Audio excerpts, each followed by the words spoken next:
God choose faith and not empiricism and not rationalism? Why? Because faith is non-meritorious. Why? What does that mean, non-meritorious?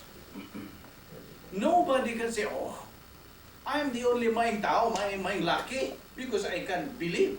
No, no, no. Or, oh, ako rin maing tao, kaya I'm the only one who can drink or eat. You see? Because there is merit there. It's meritorious. But faith has no merit.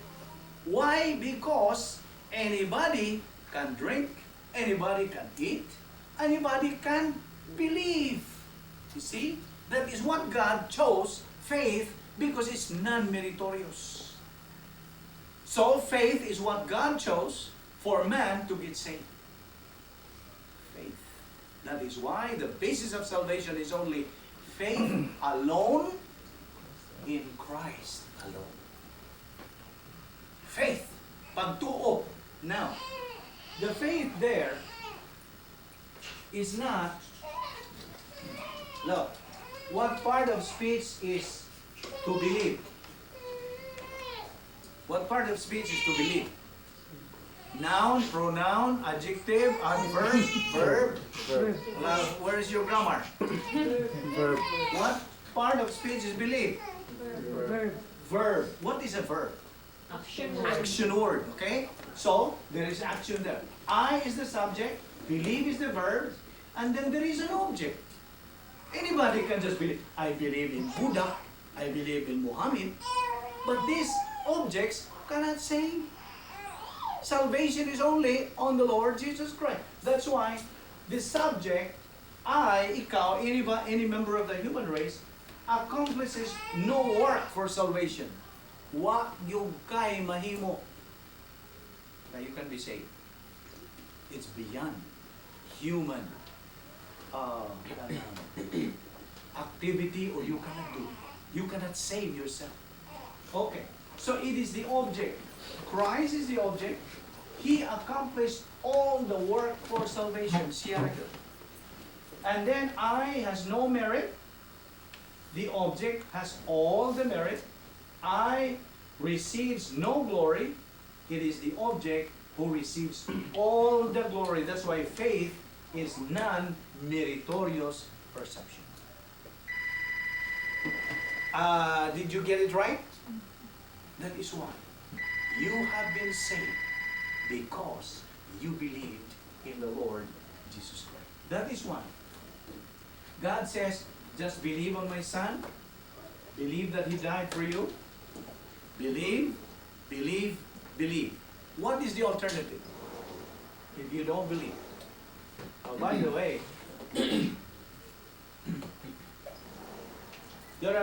here are the categories of options and alternatives in life. The first option is to believe in Jesus Christ for eternal salvation. Here are verses, salvation verses. For God so loved the world that He gave His only begotten Son, that whosoever believeth in Him shall not perish, but have eternal life. Romans 5:8, God demonstrates His love toward us in that while we were yet sinners, Christ died as a substitute for us. Siya ang nag-substitute. We were supposed to hang on the cross. But Christ said, I volunteer. No, I don't want them to go. I will volunteer. I will act as a substitute for them. John 1:12. Yet to all who received Him, to those who believed in His name, He gave the right to become children of God. Only believing in Christ that you become a child of God. That's the only way. And then John 3:36. Whoever believes in the Son has eternal life, but whoever rejects the Son will not see life, but what? What is the alternative? The wrath of God abideth on him. John 3:18. Whoever believes in Him is not condemned, but whoever does not believe is condemned already, because he has not believed in the name of the only begotten Son of God. What is the alternative? Eternal judgment. That is the alternative. Eternal judgment. So option number one, believe on the Lord Jesus Christ for eternal life. Alternative, reject Christ and suffer eternal condemnation. In other words, what is the message? Believe or burn. That's the message. I'm not scaring you. I did not write the Bible. It's God. The second option is to execute the protocol plan of God, this time for you as a believer. If you believed in Christ already, this is your second option. How? Through the following steps. By learning, thinking, applying. That's why as a believer, you should already know that. You remember the keywords that we have been studying? SLA, what does SLA stand for? Study, learn, apply. Study, learn, apply. And what else? What are the keywords that I've given you? CPR. Jawaban. Operation 8. APE. Operation Orang Utan. What does APE stand for? Appropriation, perpetuation, expansion. Ayan na nakalimutan mga keywords. 8. Operation 8. Appropriation to the Word of God, perpetuation on the Word of God, and expansion of the Word of God. What else? The 3 R's. What are the 3 R's? Reception, retention, and what's the other R? Recall. Recall. You cannot recall anything that you have not received, right? You have to receive it. You cannot retain anything that you have not received, nor can you recall what you have not received. That's why it's 3 R's. Receive, reception, retention, and recall. What else? PMA. PMA? Is it PMA? Yes. PMA. Perception. Perception, metabolization, and application. Ayun na nakalimutan. These are keywords that must be instilled, must sink in our bagol-bagol. Because this is going to be, by the way, nobody can bring anything when we die. When we get out of this body, nobody can bring anything, your wealth or your bank accounts and anything in heaven, except the Word of God that has already become resident in your soul. Maura, yun lang madadala mo sa langit. Nagalug naman. Okay. That's the only thing you can bring with you to heaven and nothing else. That is why if you have a cold attitude or lukewarm attitude towards the Word of God, what does the Word of God say? God wants to spew you out. Or, ludon ang Diyos. God is associated to a believer who is cold or lukewarm in his attitude towards the Word of God. He says, no, I have no time for Bible study. I'm too busy. When are you going to study? When are you going to take in the Word of God? When? Nanay ka sa pilya sa silot? You remember what is the meaning there? It's too late. That is why it's very important that you what? Learn, think, and apply Bible doctrine. What is the result? Spiritual growth. You what? You see, it's one thing to study the Word of God. It's another thing to apply the Word of God. What's the Word of God saying? Be ye not only hearers of the Word, but be what? Doers of the Word. That's why we have to do and apply the Word of God. And God's standard in your, as far as your attitude towards His Word is concerned, is what? It's not cold, it's not lukewarm, it is what? Hot. Boiling hot. Urot-urot. Why? Because God keeps His Word. He says, unaha ko. Unaha ko because di ka magmahal. Unahon nimo ang akong pulong. What? Hasama na sa imong hibawan nga word of God. Seek ye first the kingdom of God and His righteousness. Unsa man ning righteousness? Ano ba itong righteousness? Seek ye first the kingdom of God and His righteousness. Listen, how many kinds of kananay kining righteousness that a believer receives? Or okay, ato nang i-rephrase. Not righteousness, sanctification. How many kinds of sanctifications we have studied? 3. Number 1, positional. Number 2, experiential. Number 3, ultimate. In other words, asa maning aning tulo karon as far as we are concerned.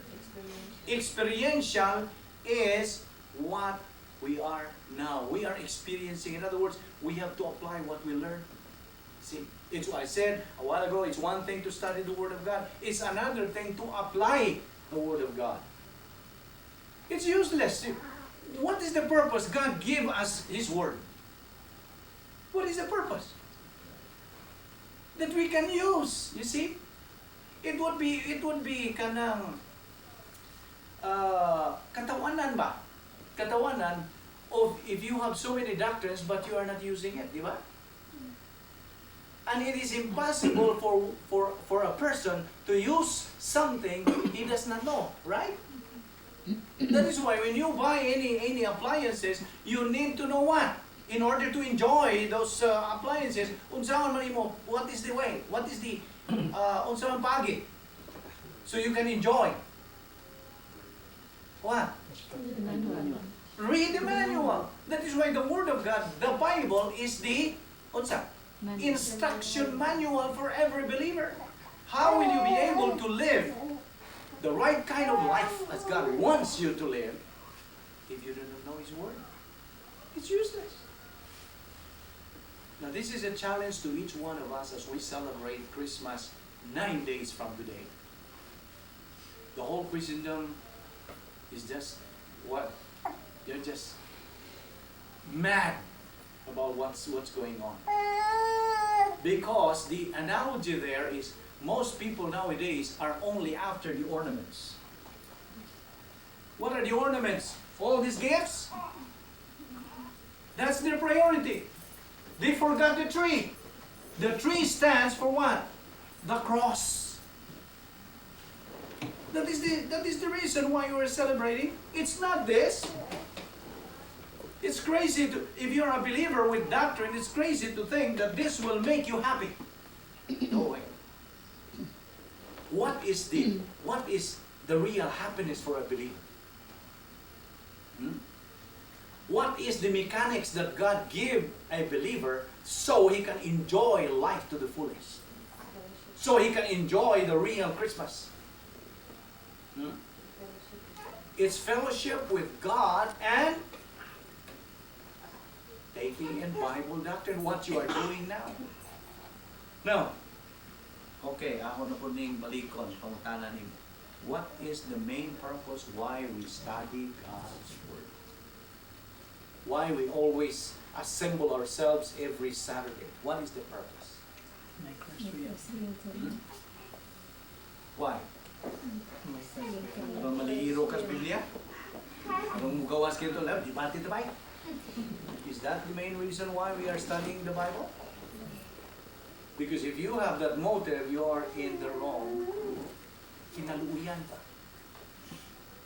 Kinaluyan ka if you have that motive. Aron ko malihiro sa Biblia, maminaw ko, magtuon ko, libig Balbido. Forget it. The only purpose why we are studying God's Word is only one. Unsa man? Request real. Boy, ang uban, hamang tubag ninyo. Gawin na una naman yung mga gibron. Unsa man? What is the purpose? Why? To make Christ real. And to make the Lord Jesus Christ real to our life. That's the only purpose. That's the only purpose why we are doing every Saturday and every day we take in doctrine. Because we are feeding our soul.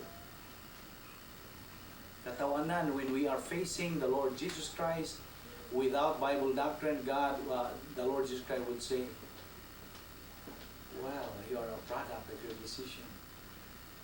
I respect your decision, but I cannot give you your reward. So many believers who will be in eternity will be ashamed. Although malipayon ba sila? In heaven, Psalm 16:11, there is fullness of happiness. We should have our eyes on this by learning, thinking, and applying Bible doctrine, because what is the result? Spiritual growth. What is the result of spiritual growth? Blessing, prosperity, promotion, and success. Alternative. What is the alternative? Reject Bible doctrine. I have no time for doctrine. I'm too busy. I'm too busy. Reject, and what is the result? Miserable life. Now, tingnan mo yun. Miserable. Miserable ba? Ang mo $1 ba? I'm happy ba? Di kong tuwa ng Balbido. No, I'm not saying this. It's God, His Word. Listen, God keeps His Word. God is not a liar. Whatever He says is true. If you don't believe His Word, that's your problem, not God's. Problema na nimo. Did you get the point? Okay. What is this celebration that the whole world is now doing? What is the celebration?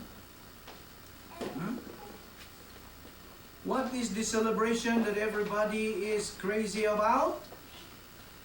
Now, if you are a believer, you are a citizen of heaven. Gusto?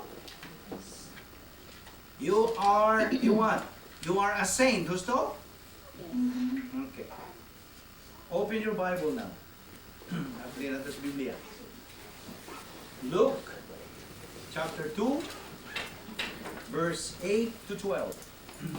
Lucas 2, 8 to 12.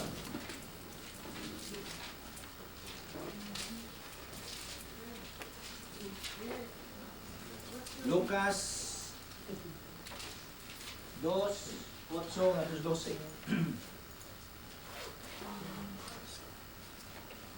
O mo yung Bible? Pangawan mo.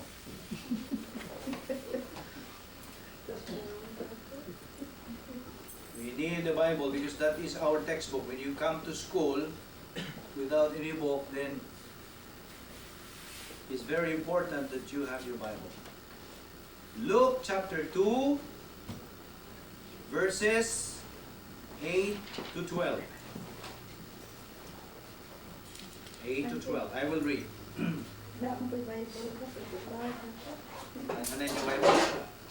Okay? Are you there now? Okay. I will read. Verse 8. And there were shepherds living out in the fields nearby, keeping watch over their flocks at night. An angel of the Lord appeared to them, and the glory of the Lord shone around them, and they were terrified. But the angel said to them, do not be afraid. I bring you good news of great joy that will be for all the people. Today in the town of David a Savior has been born to you. He is Christ the Lord. This will be a sign to you. You will find a baby wrapped in clothes and lying in a manger. Suddenly a great company of the heavenly host appeared with the angel, praising God and saying, glory to God in the highest, and on earth peace to men on whom His favor rests. Now, concentrate on verse 12. This will be a sign to you. You will find a baby wrapped in clothes and lying in where? Manger. In a manger. Now, what is the significance of the manger? The significance of the manger is, it is some kind, the manger, by the way, is made of what? Wood. Made of wood. Okay? Now, of course, made of wood. The manger. The Lord Jesus Christ was laid in a manger. And that manger, the original manger that He was laid on, made of wood, was some kind of a trough. You know what's a trough? T-R-O-U-G-H. It's some kind of an open vessel. What they use for it is for feeding animals. Feeding animals. That's why the manger pictures the Lord Jesus Christ as the food, the bread of life. That's the significance. And you only learn this from the original as you study God's Word from the original. That is how it means in the original. It's a trough where animals are being fed. That's why as a believer, you are being fed by the bread of life. Who is the bread of life? Who is the bread of life? Eh? The Lord Jesus Christ is the bread of life. He descended from heaven. Okay? And that is why, as a believer, you should know all this. That a trough, the significance of childbirth, he was born and laid in a manger.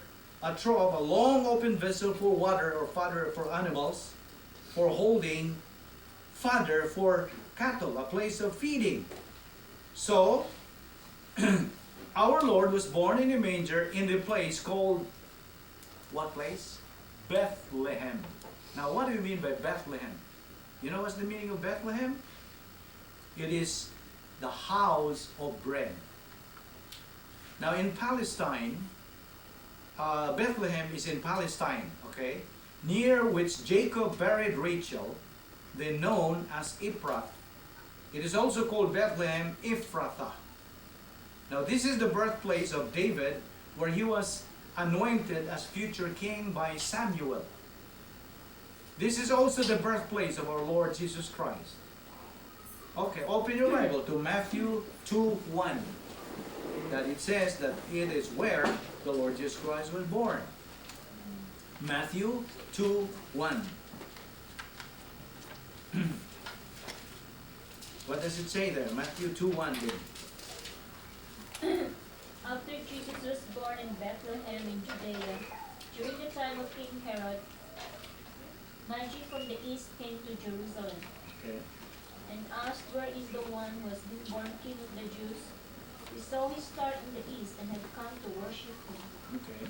So Bethlehem, therefore, is the birthplace of our Lord.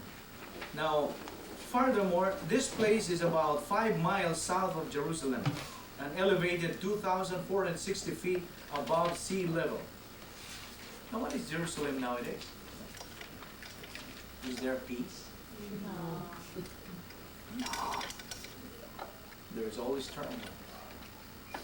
Now listen.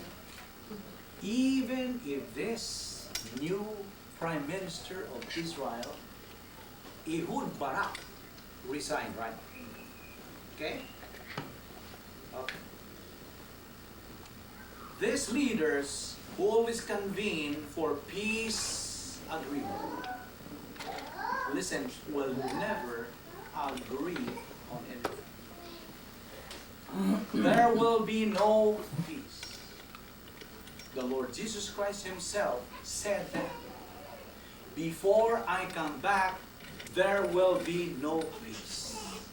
Although you hear so many rumors of wars and rumors of wars, but there will be no peace. So useless are these rallies for peace all over the world, because there will be no peace. But for you as a believer,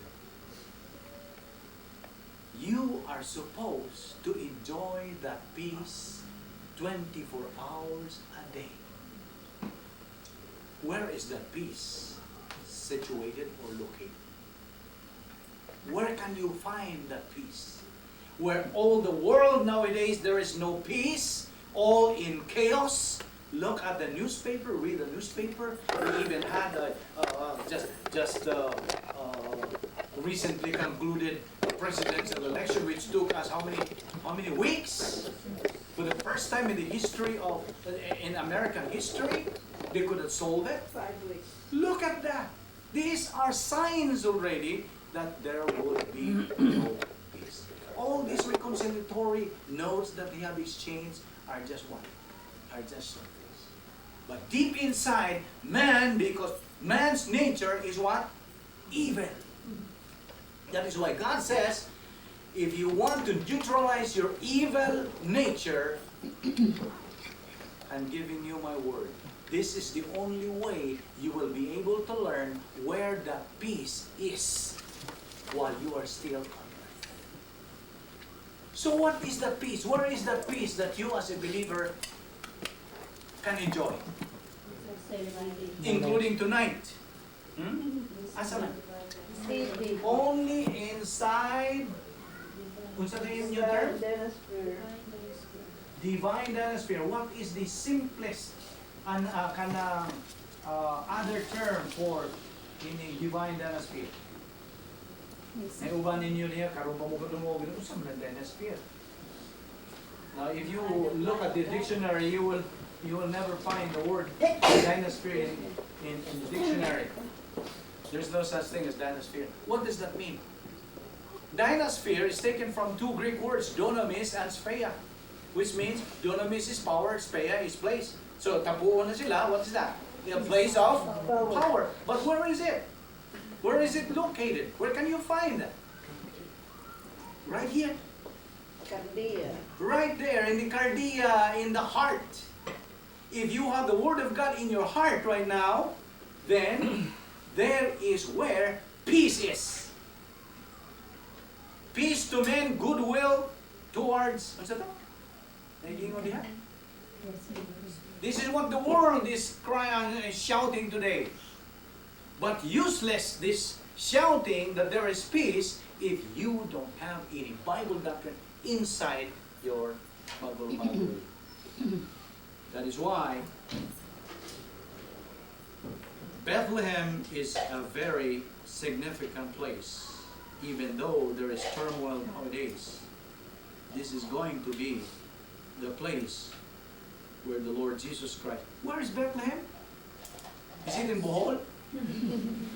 Where can you find Bethlehem? In the Middle East. Now, okay, this Bethlehem, by the way, is the place where the Basilica of the Nativity stands, marking the traditional site of the birth of Christ. Now, Christ, therefore, Bethlehem, laid in a manger, Christ is the bread of life. Now, by the way, this bread of life is a reference to His sacrificial death on the cross. At tutakaron sa John. Let's go to the book of John. The book of John, chapter 6, verse 28 to 58.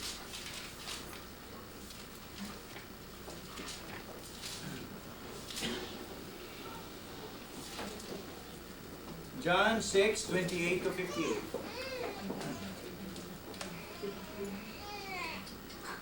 John 6, 58, 28 to 58. Okay, I will read. Paspasan na to, 28 to 58. 28 says, Then they asked him, What must we do to do the works of God requires? Jesus answered, The work of God is this, to believe in the one He has sent. So they asked him, What miraculous sign then will you give that we may see it and believe you? What will you do? Our forefathers ate the manna in the desert, as it is written, He gave them bread from heaven to eat. Jesus said to them, I tell you the truth, it is not Moses who has given you the bread from heaven, but it is my Father who gives you the true bread from heaven. For the bread of God is He who comes down from heaven and gives life to the world. Sir, they said, from now on give us this bread. Then Jesus declared,